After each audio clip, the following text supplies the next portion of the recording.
This question is from Patrick. What is the longest wort can realistically be stored before pitching yeast? Is perfect sanitation similar to DO in that there is always some degree of potential exposure to unwanted organisms? Say you wanted to run 3 turns to fill an FV that's 3x the size of your brew house. Would there be danger of the first fill starting to ferment with a wild bug? Would the best SOP be to hold the wort stored in the FB below fermentation temperatures in this case? First of all, thank you for the question. And I like where your head is at on this. First of all, we need to be, and this goes without saying, but I have to say it. We want to be doing everything we can be doing on the cleaning and sanitizing side, cleaning and sterilizing side, if that's an option for us. We want to be doing everything we can be doing to make sure that our wort is in good shape. You know, we can make the best wort on earth on the hot side, and if there's something wrong on the cold side, you're screwed. One thing that I would say is take very good care of your equipment. When you can, heat sterilize something by getting 85C water, 185F water circulating through it for a while. And we'll talk about that a little bit more later. If you can do that, that's going to go a long way to help you out. If you have appropriate CIP practices, sanitizing practices and the like, all that stuff is good. But, you know, at the end of the day, when we're talking about all these things, you know, the reality is we're playing a competition game, right? We're trying to keep competition low enough for our yeast that when we put in a robust,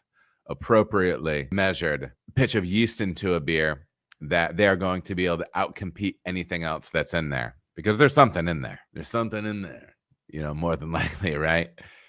Even with our sanitizers, you know, we're getting 99.99 whatever, but it's not 100%. We're kind of in a damage control situation. We do the best we can to create as sterile of a wort as we can going into the fermenter. With that said, I have seen instances just like this where the first batch was going in and it had to be held for 24 hours until the pitch came because the pitch was delayed. You know, you brewed on top of it from there. If you're in a situation like that where you have 1 turn and you have 2 more turns coming up and you had to wait, it's not a good feeling when you're already in the brew day. You know, you've used your raw materials already. They're being utilized on the hot side and you have to make that decision.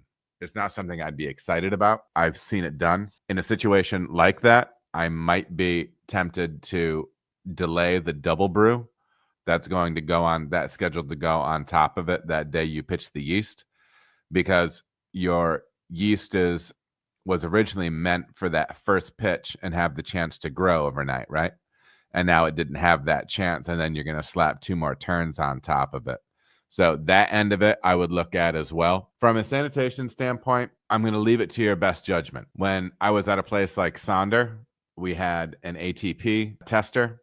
So we were able to swab our tanks. We had next level CIP equipment and procedures. We had a sterile loop that was circulating 85C, 185F water constantly that we could sterilize things with. I felt much more comfortable doing it there than I would have some other places that I've worked.